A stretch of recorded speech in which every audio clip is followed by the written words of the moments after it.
Assalamualaikum warahmatullahi wabarakatuh. Selamat pagi rekan-rekan semuanya. Salam sejahtera untuk kita semuanya. Bagaimana kabar pagi hari ini? Semoga sehat selalu dan selalu dalam lindungannya. Baik, saya akan menjelaskan materi belajar dan pembelajaran pasca pandemi COVID-19. Yang pertama, pandangan pembelajaran.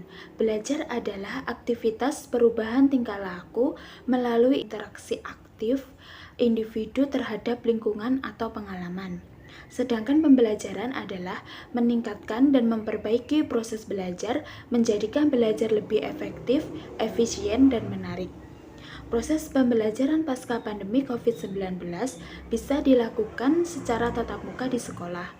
Hal ini menjadi sangat penting untuk melatih kemampuan sosial peserta didik yang belum pernah saling bertemu untuk berinteraksi dan bersilaturahmi di sekolah.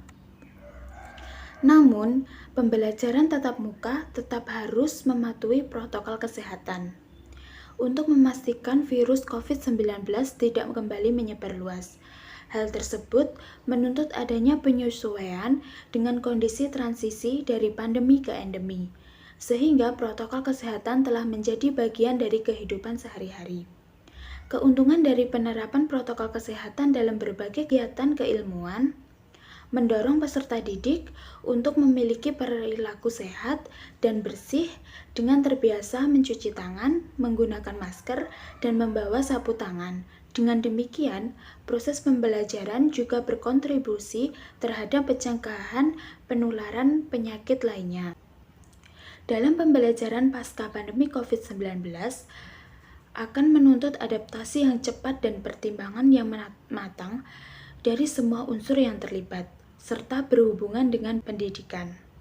Dari pemerintah selaku pemegang kebijakan, pendidik sebagai eksekutor lapangan, satuan pendidikan yang menyelenggarakan pendidikan, tenaga pendidik yang menunjang proses pendidikan, hingga peserta didik serta orang tua. Proses belajar pasca pandemi COVID-19 harus memperhatikan pertimbangan utama, yaitu proses pembelajaran yang dilakukan bukanlah fase pembelajaran seperti sebelum terjadi pandemi, sehingga pendekatannya pun berbeda. Dengan begitu, peserta didik diharapkan tetap bisa fokus, sehat, dan bahagia dalam belajar. Di luar itu, pendidik sebagai implementator praktik pendidikan dituntut untuk mampu beradaptasi dengan cepat dalam model pembelajaran era kenormalan baru atau masa abnormal. Yang kedua, tantangan pembelajaran. Terhentinya kegiatan belajar akibat pandemi COVID-19 menyebabkan penurunan kemampuan peserta didik yang lebih besar dibandingkan penurunan kemampuan peserta didik akibat libur sekolah. Dampak dari penurunan kemampuan peserta didik ini sangat besar, bersifat permanen, dan bisa mempengaruhi mereka. Peserta didik juga mengalami penurunan minat dalam belajar, kemampuan mereka dalam memahami setiap mata pelajaran yang diajarkan tertinggal jauh, sehingga adaptasi diperlukan demi memulihkan psikologis peserta didik yang terbiasa di rumah. Ketika pembelajaran daring, interaksi peserta didik dengan temannya terbatas. Peserta didik hanya dapat berinteraksi secara virtual. Kondisi demikian mengganggu perkembangan sosial peserta didik yang menyebabkan peserta didik terancam gugup untuk menyesuaikan diri dengan teman maupun lingkungan sekolah. Inilah salah satu tantangan yang akan dihadapi untuk memulihkan kondisi sosial peserta didik. Kesehatan mental peserta didik juga perlu mendapat perhatian, karena ada sebagian peserta didik mengalami depresi akibat pandemi.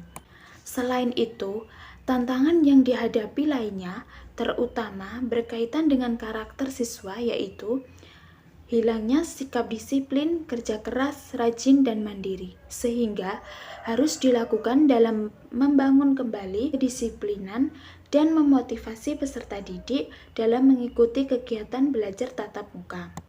Yang ketiga, perencanaan pembelajaran. Sebelum pembelajaran pandemi COVID-19 dilakukan, ada hal yang harus dipersiapkan, yaitu memperkuat pengalaman peserta didik yang telah didapat selama pandemi, yang mana pembelajaran sudah mengarah ke pembelajaran berbasis teknologi. Dalam masa pasca pandemi COVID-19, selain menggunakan buku sebagai sumber belajar, juga tetap memerlukan teknologi sebagai alat bantu pembelajaran. Sehingga berbagai sarana dan prasarana yang tersedia selama pandemi tetap harus dipertahankan. Salah satu model yang digunakan pembelajaran pasca pandemi COVID-19 yaitu blended learning. Blended learning adalah metode pembelajaran di mana mengkombinasikan dua metode belajar, yaitu tatap muka atau luring, online atau daring. Hal ini dikarenakan metode ini bisa memberikan kemudahan dalam proses belajar mengajar.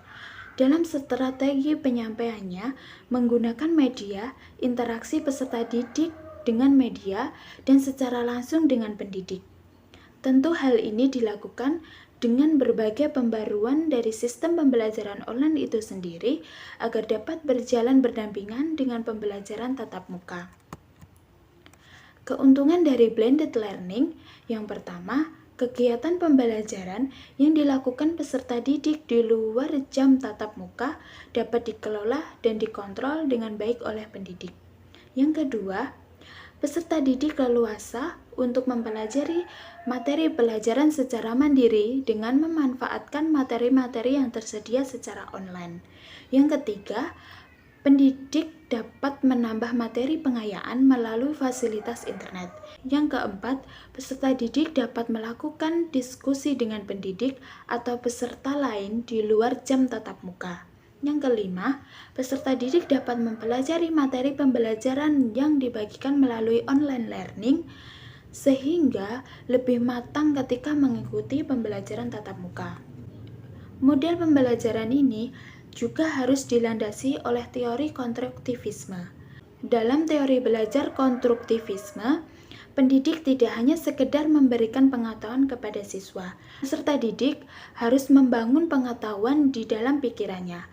Pendidik membantu peserta didik dalam proses ini dengan memberikan kesempatan kepada peserta didik untuk menemukan atau menerapkan ide-ide mereka sendiri dan mengajarkan peserta didik menggunakan strategi mereka sendiri untuk belajar. Hal ini akan membentuk proses pembelajaran berlangsung secara variatif, inovatif, dan konstruktif.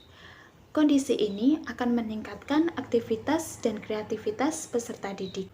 Demikian tadi penjelasan materi belajar dan pembelajaran pasca pandemi COVID-19. Silahkan rekan-rekan memperbanyak literatur. Tetap semangat. Sekian dan terima kasih. Wassalamualaikum warahmatullahi wabarakatuh.